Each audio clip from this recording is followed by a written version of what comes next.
Now that I've completely lost my train of thought, how are you guys doing today? Good.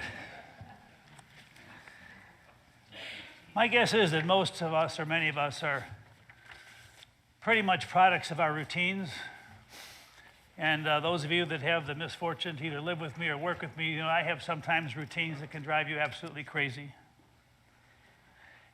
But this week, I kind of got out of my routine.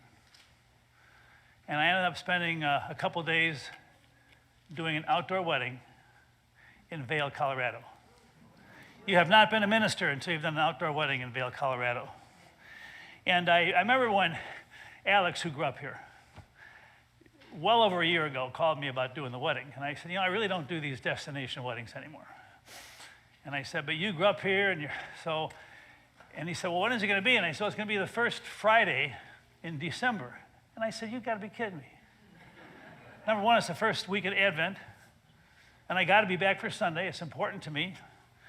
And by the way, Vail is 11,000 feet in the mountains, and it's December.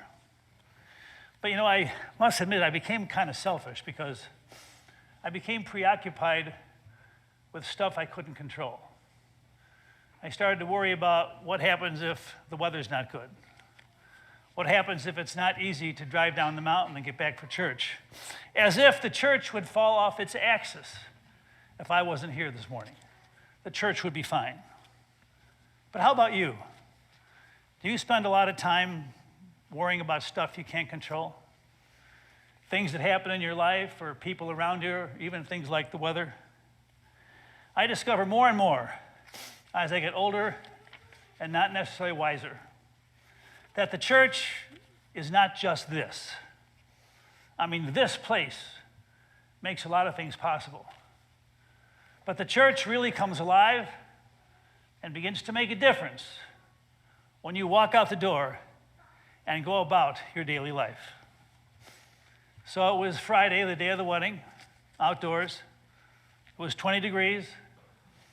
There was 8 inches of snow on the ground. And as people were gathering to sit where the wedding was going to be outside, people would say, Rev, we're glad you're here, but please keep it short. And speaking of the church never leaving your soul, because I found out, of course I'm the minister, but maybe you have too, that as I go about my routines in my daily life, I kind of carry the church with me. You know, I got that crazy bracelet that says WWASD, which means what would all saints do? And I look at that a lot, and it sometimes influences the thing I do each day. So we had the rehearsal dinner. It was really nice, and one of the servers comes over, and I just ask her, I said, what is your name? And she gives me her name, and it has a heavy accent. And I said, well, where are you from? And she said, I'm from Ukraine. And I said, I know you have a job. I don't mean to be nosy, but do you have family in Ukraine? And she says, yes. My mom was lucky enough to get over here. My dad can't get out, and I'm worried about him. And I talked about the fact that we've been praying for her and her people from Ukraine for a long time. And I said, I have a friend now who's the Ukrainian minister, not too far from the church. And I said, before this dinner is over, I'd like to just talk to you for a minute, and I have something for you. And later on, I went over to her and gave her money. And I said, this is from our church. And she got a little emotional, not too much, because she had a job to do. And she said, as soon as I get home, I'll make sure this is sent to my dad. And I keep hearing those words, what would all saints do?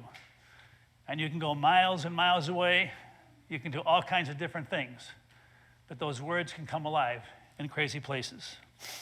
And speaking of the bracelet, so one of you comes up to me last Sunday and said, Don, I got to be honest with you. That bracelet is driving me crazy. I said, what do you mean? He said, well, I went out to dinner the other night, and I got the bill, and before I finished writing the bill, I looked at your bracelet, and I overtipped. Then the next day, I had to get some service, and the person that I talked to was kind of rude and wasn't very pleasant. And I was about ready to lash back, and I looked at your bracelet, and I was nice to her.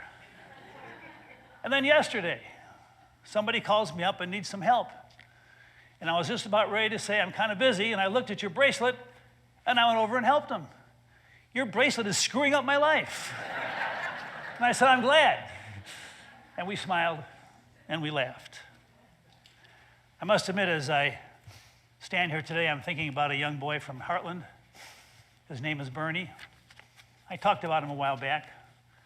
He has all kinds of problems physically, and so he spent his whole life in a wheelchair. And Bernie is like a little Jesus in a wheelchair. From the time he was 2, 3, and 4 years old, he would say thank you, and how can I help you, and I'm glad you're here. And they finally found a family that would adopt him or at least be his guardian. And so he went to a family.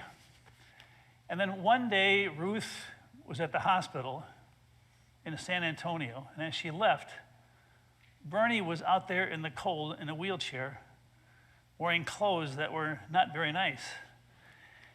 And Bernie said, Mom, take me home. And Ruth said, wow. So she went back and talked to her daughter, Dawn, and you said, you get Bernie back here right now. He doesn't deserve that. And within a couple of days, Bernie was back. Well, a few years ago, maybe 4 or 5 years ago, they found a family in Indiana that wanted to adopt him. And for the last 3 or 4 years, Bernie has seen the world. I mean, they took him everywhere. And they had him do things that most of us wouldn't do. And his life was full. And unexpectedly, just a few days ago, Bernie had a seizure, and he passed away at the age of 11. I've done some reflecting about that since Ruth called me and Peggy. I mean, I just turned 74. Bernie was 11. And somehow the circle of life doesn't always move in the direction we'd like it to move in. And here is a young man that was so dependent on other people because he's in a wheelchair, and yet he lived life with grace, and he was able to go with the flow like I wish I could do. He accepted the unpredictability of life. And I realized, yeah, he had routines, but most of his routines were goodness and humility and love and grace unto others. Bernie was like a little church because in him, the message of the church came alive every day.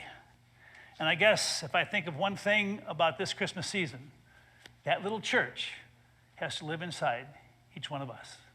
Amen. If you're able to, please